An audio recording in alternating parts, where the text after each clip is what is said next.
मार पड़ी है कि तड़प उठा है पूरा सूबा। सड़कों पर सायरन बजाती एम्बुलेंस दिलों में दहशत पैदा करती है। अस्पतालों में ना बेड बचे हैं, न दवाइयाँ, न ऑक्सीजन और न ही किसी तरह की कोई व्यवस्था। चारों ओर हाहाकार मचा है। आलम यह है कि सिर्फ 24 घंटे में 17 अप्रैल को महाराष्ट्र में 67,123 नए केस सामने आए।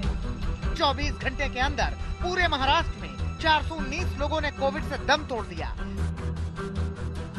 सबसे बुरी स्थिति पुणे, नागपुर और मुंबई की है।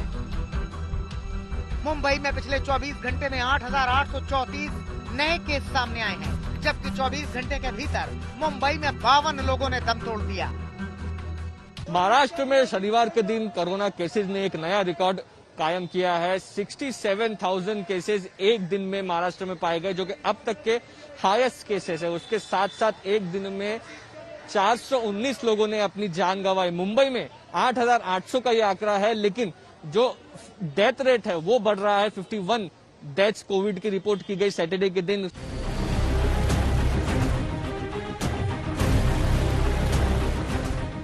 महाराष्ट्र में कोरोना से हाहाकार मचा हुआ है, मगर इस हाहाकार के बीच कोरोना और दवाइयों को लेकर महाराष्ट्र में जबरदस्त सियासत हो रही है। दरअसल आरोप ये लगा कि महाराष्ट्र में 60,000 रेमडेसिविर छिपा के रखी गई है।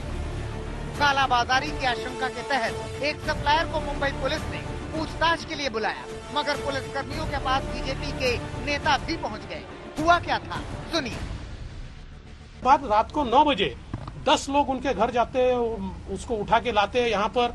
और जब हमने यहाँ पर आकर पूछा तो अब डीसीपी हमको ये कह रहे हैं कि भाई हमने तो केवल हमको कुछ इंटेलिजेंस मिला था कि कुछ एक्सपोर्टर्स के पास 60,000 वायल्स है और इसलिए हमने उसकी जानकारी लेने के लिए। मैंने बोला स्पेसिफिक आपके पास इनके पास कितना ऐसा कुछ आया है या इनके एक्सपोर्टर के पास है कोई आपके पास? बोले नहीं। फिर उन्होंने कहा कि हमने उनको लेटर भी दिखाया कि एफडीए ने इनको परमिशन दिया, तो उन्होंने कहा ये लेटर हमको कम्युनिकेट ही नहीं हुआ था।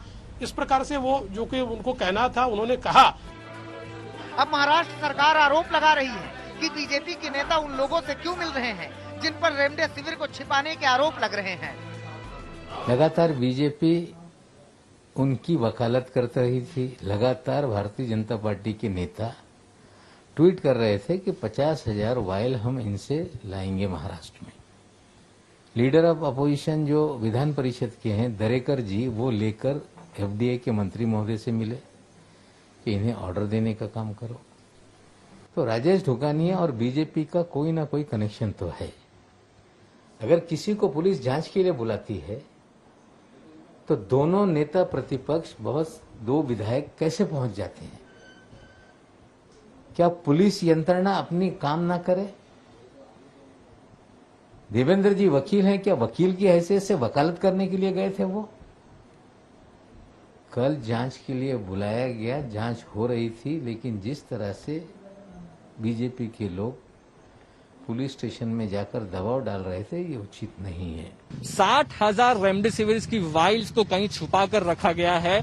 इस मामले की जांच मुंबई पुलिस कर रही है, जिसके चलते दमन के एक सप्लायर को उन्होंने पूछताछ के लिए भी बुलाया था।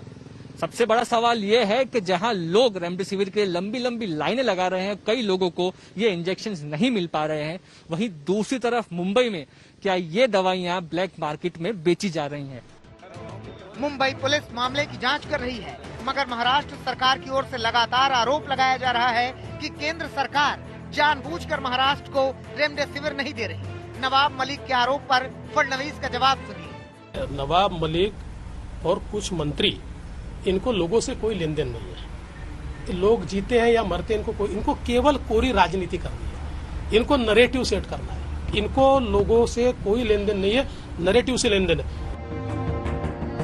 एक तरफ महाराष्ट्र में कोविड काल में भी जबरदस्त सियासत चल रही है, तो दूसरी ओर लोग अब भी जिम्मेदारी समझने के लिए तैयार नहीं है। दादर की तस्वीरें देखिए।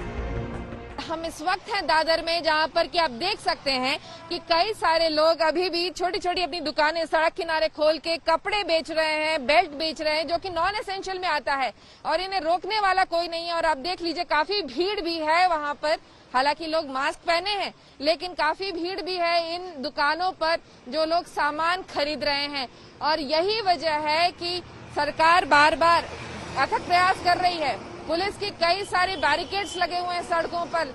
जो लोग एसेंशियल गुड्स से जुड़े नहीं है, जिनको जरूरी नहीं है बाहर जाना, उन्हें रोका जा रहा है। लेकिन फिर भी कई सारे लोग इस तरह का काम कर रहे हैं जिसकी वजह से जो सरकार जो प्रयास कर रही है उसको वो विफल हो जाते हैं। हालात बिगड़ते जा रहे हैं क्योंकि कोरोना इस बार पहले से ज्यादा भयानक होकर लौटा है। अपनी सुरक्षा अपने हाथ ही है, लिहाजा बहुत ध्यान दीजिए। कोरोना के नियमों का पालन कीजिए ताकि बचे रहें आप, बची रहे जिंदगी। विद्या के साथ मुस्तफा शेख, मुंबई, आज तक।